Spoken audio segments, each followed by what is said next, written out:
Avec Hamzat Boukari Yabara, nous revisitons l'histoire du panafricanisme à la lumière de l'actualité. Nous avons évoqué des personnalités qui ont marqué l'histoire du panafricanisme, des personnalités anglophones, francophones, mais le panafricanisme touche aussi des pays colonisés par le Portugal. Parmi les personnalités qui mènent ce combat, il y a un homme, Amilcar Cabral, né en 1924 et mort en 1973. Hamzat Boukari Yabara, est-ce que vous pouvez nous le présenter ? Oui, Amilcar Cabral, il est d'origine bissau-guinéenne et capverdienne, donc c'est assez important parce qu'il est originaire donc à la fois des îles et du continent africain, dans une colonie, un espace colonial portugais où la question des identités noires, métisses, etc. est assez particulière. Et il grandit dans un contexte de crise économique et sociale, où la Guinée-Bissau et le Cap-Vert sont marqués notamment par des phénomènes de sécheresse qui vont beaucoup le marquer et qui l'amèneront plus tard à Lisbonne pour faire des études d'ingénieur agronome. Ouais.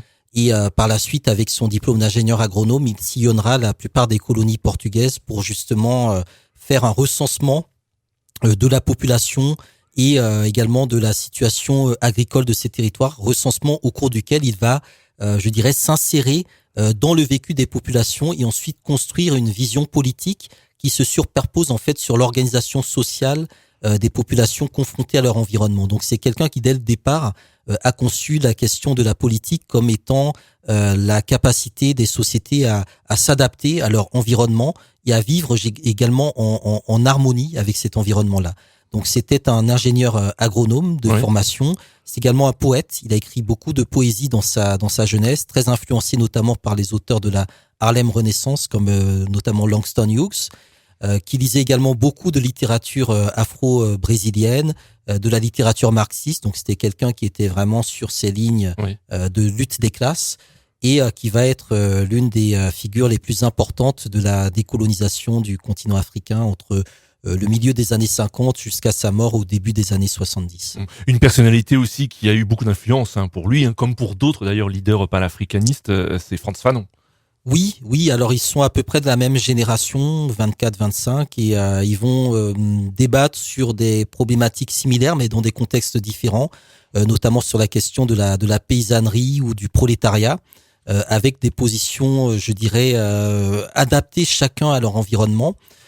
Également la question de la violence, puisque Cabral va mener une lutte de libération armée et va porter, je pense, les thèses de Fanon à un niveau encore plus élevé et encore plus concret dans le cadre de son engagement donc au sein du Parti africain pour l'indépendance de la Guinée et du Cap-Vert. Oui, effectivement. Alors il est fondateur en 1956 du Parti africain pour l'indépendance de la Guinée et du Cap-Vert.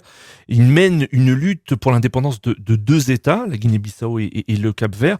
Même s'il milite pour la libération de tous les territoires conquis par les Portugais, est-ce que son objectif était plus panafricain que national en fait ? Alors, il y avait deux niveaux, il y avait même trois niveaux. Donc, il y avait le niveau de la Guinée-Bissau et du Cap-Vert, donc deux territoires différents qu'ils voulaient mener chacun à leur indépendance, mais les fusionner dans un même État, un peu sur le modèle de la Tanzanie, Tanganyika-Zanzibar. Oui. Ensuite, l'ensemble des colonies portugaises qui sont toutes éclatées. On a le Mozambique là, l'Angola là, Sao Tomé et Principe.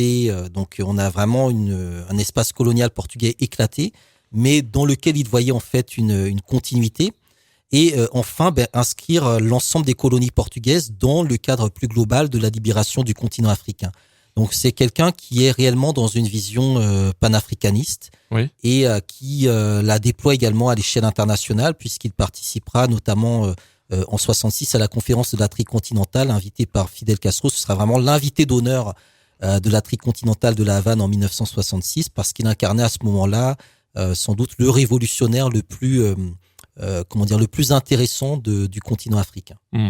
Amilcar Cabral ne verra jamais la reconnaissance de l'indépendance de la Guinée-Bissau et du Cap-Vert par le Portugal le 10 septembre 1974, car il est assassiné le 20 janvier 1973. Encore un leader panafricaniste assassiné. Oui, puisque les programme de libération du continent africain nécessite de la part des puissances coloniales la mise en place de puissantes polices politiques, donc ici la police politique portugaise, la PIDE, qui a infiltré le PAIGC et qui a réussi à attirer Cabral dans un guet-apens au cours duquel il a été assassiné.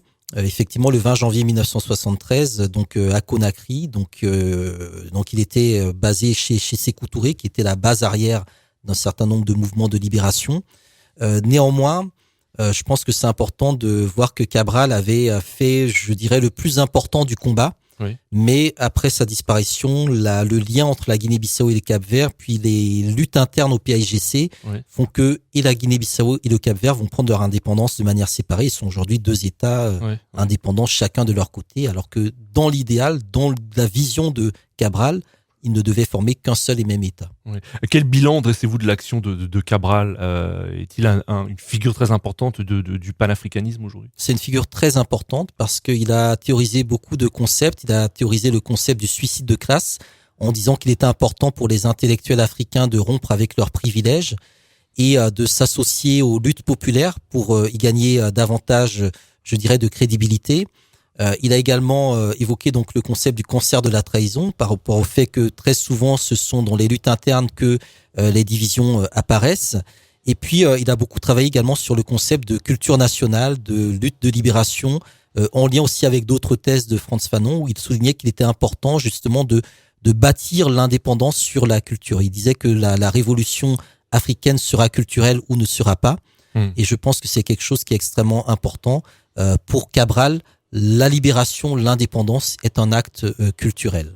Alors pourquoi la réunification de la Guinée-Bissau et du Cap-Vert n'a pas réussi, alors que par exemple elle avait réussi pour Nyerere en associant le Tanganyika et Zanzibar?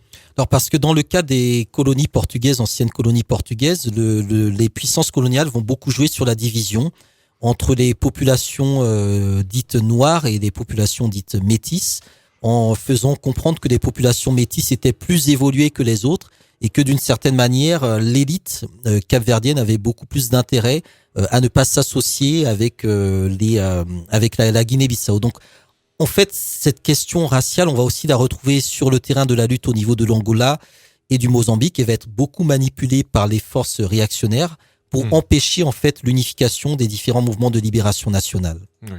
Et ce qu'on constate aujourd'hui, c'est que le parti de Cabral a gardé le même nom. C'est toujours le Parti africain pour l'indépendance de la Guinée et du Cap-Vert.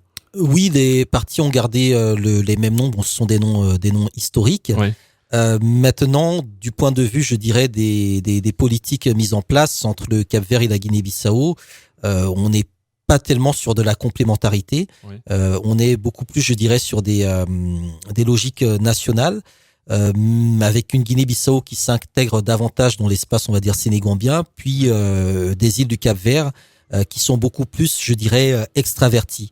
Oui. Et donc ça aussi, ça interroge en fait sur la capacité du panafricanisme à s'adapter à des espaces géographiques très différents les uns des autres. Oui. Et Cabral, justement, à travers cette idée que le politique doit s'incruster dans le social et dans le vécu des populations, avait sans doute apporté des éléments pour résoudre ces contradictions.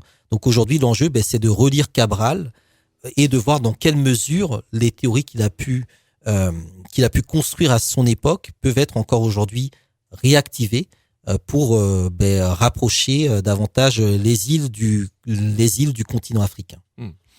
Merci Hamzat Boukari Yabara.